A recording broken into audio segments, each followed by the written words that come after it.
The House of Representatives recently passed a bill that would ban gender-affirming care for minors, but of course the Democrats tried everything in their power to stop this effort from happening. And what we're going to see today, of course, is Representative Harriet Hageman picking apart all of Representative Jayapal's arguments. But before we begin, don't forget to like, share, comment, subscribe on this video so we can break through the algorithms.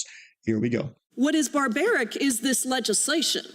What is barbaric is targeting trans kids in this country who are not doing you any harm.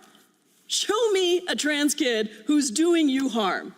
And then tell me how many of you are parents that would do anything that you could to protect your kids and to make sure that they didn't commit, that they were actually able to engage in the world in a healthy way. Tell me what you wouldn't do for your children. Because when you introduce legislation like this, it is not only stupid legislation, it is cruel, it is mean, and it interferes with your own conservative principles.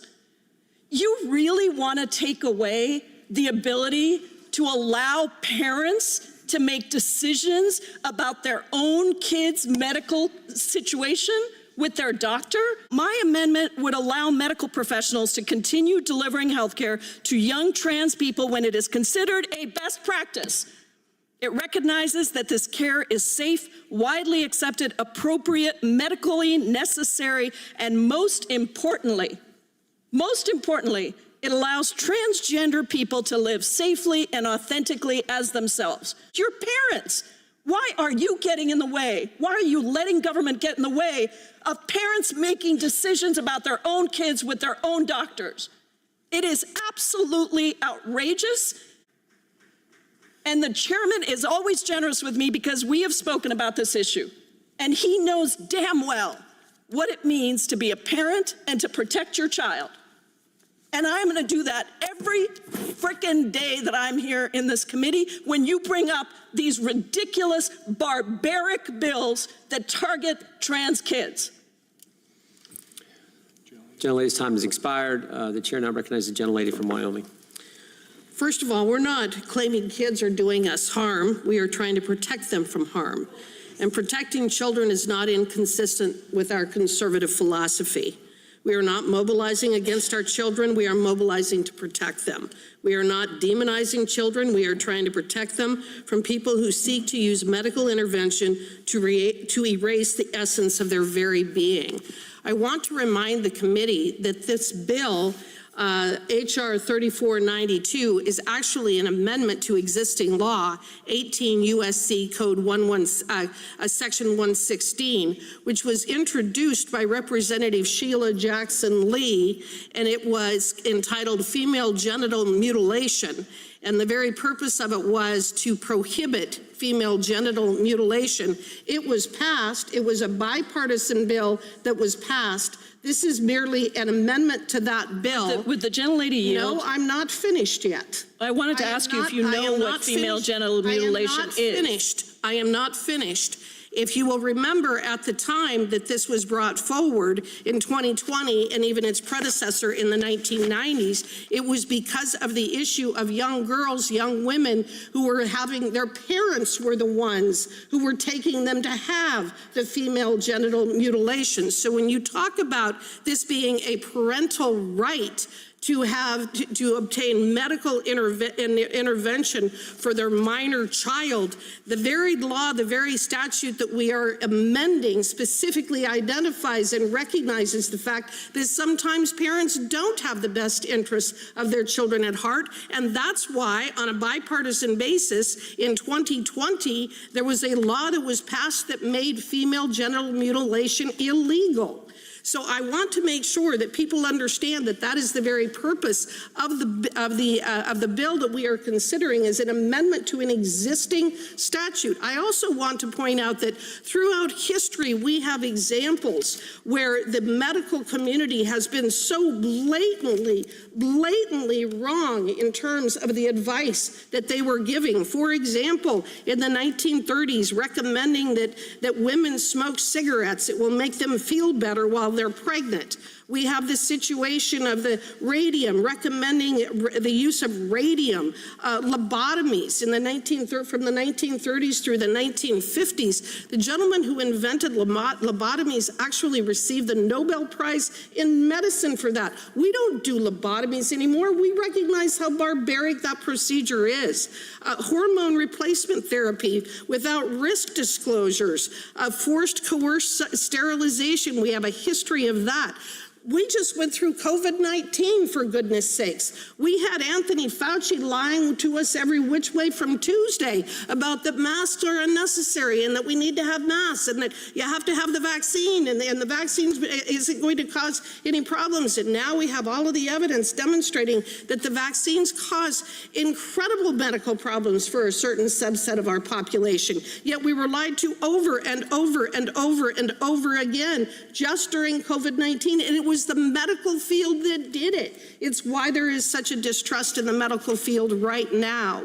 So when you talk about how there are these medical protocols and this is best practices, that's most likely based upon what is the Dutch protocol. The Dutch protocol that has been cited so many times by Democrats has been entirely discounted as being a situation where they actually cooked the books. You want to know how they cooked the books? According to a 2023 study, the premise of the Dutch study is flawed on account of three methodological biases that undermine the research. These include: 1, dropping subjects from the study who experienced unsuccessful results; 2, altering the gender dysphoria scoring mechanism after the treatments were conducted in order to guarantee a significant post-surgical drop in gender dysphoria scores; and 3, compromising findings of psychological benefits of hormone therapy by conflating the results of several treatments and factors such as gender reassignment therapy and psychological maturation. The results of this Dutch study have never been replicated, despite the fact that there have been many efforts to do so. So when you talk about best practices, when you talk about the parents being the ones who get to make this decision and then attack us and make it as though we don't care about children, that we don't care about their well-being, the very purpose of this bill is to protect children from the people who would harm them through this type of medical intervention. With that, I yield back. Oh my goodness, Representative Hageman just completely took every single thing that Representative Jayapal said completely apart, okay? Because Jayapal is out there making all of the standard leftist talking point arguments, right? Because if you come out against the transitioning of children, then automatically you're attacking the trans community. And of course, you're attacking trans children when we have to be protecting them. And of course, everything we're saying about protecting children is actually barbaric, right? Well, let's talk about barbaric. What sounds more barbaric to you? Allowing a parent to take their child who is clearly suffering from some type of mental disorder in to get permanently sterilized, or even worse, permanently mutilated so they will never enjoy certain pleasures this life has to offer ever again, or someone stepping in and saying, you know what, we're not going to allow children, people who are under the age of 18, to make any of these life-altering decisions, all right? One of them is clearly awful, and the other one makes perfect sense, because obviously, what is the conservative position? It's simply that people who want to do all of this crazy transition surgery stuff, go ahead and do it. Just wait until you're an adult. But of course, Jayapal is over there saying, oh, this goes against every single thing the conservatives have actually been preaching these last several years. Because obviously, we're all about parental rights. We're all about personal autonomy, which of course is true. But that's not what's going on here. Because yes, in most cases, parents will have the best of intentions for their child. They will want to protect them and raise them up in the right way. However, in some cases, this does not happen. And of course, when we're talking about the female genital mutilation that is brought up by Hageman here, there are a certain set of parents who don't have the best outcomes for their child in mind. Okay? And of course, who's lumped in with all of that stuff? Oh, all of the parents who are bowing down to this gender-affirming care garbage for their children. Kids who have not gone through puberty, kids who have not mentally developed fully, kids who have not physically developed fully. All right? If you want to do this stuff, just wait till you're an adult, and no one will try to stop you. However, if you're under that age, or you try to bring this garbage into our schools and spread it around like a mind virus among our children, then yes, we are going to fight tooth and nail to stop it, because we actually want to protect children, protect their innocence, and of course, protect their future, which they're not thinking about with all of this supposed gender affirming care. But of course, Jayapal is also going to interject with, oh, you can't get between a parent and their doctor. Wasn't that a big right-wing talking point? Yes, once again, you're absolutely correct. However, sometimes medicine and science is wrong, and it's been proven wrong. And Hageman gives several examples of that, right? Don't forget about lobotomies, okay? Don't forget about COVID that just recently happened. And of course, don't forget about smoking while pregnant. Yeah, that was a big thing doctors used to recommend, okay? So yes, science has been wrong. And that, of course, is why on the right, we reject this idea of saying, oh, the science is settled, because clearly it never is. There's always going to be strong evidence for or against something,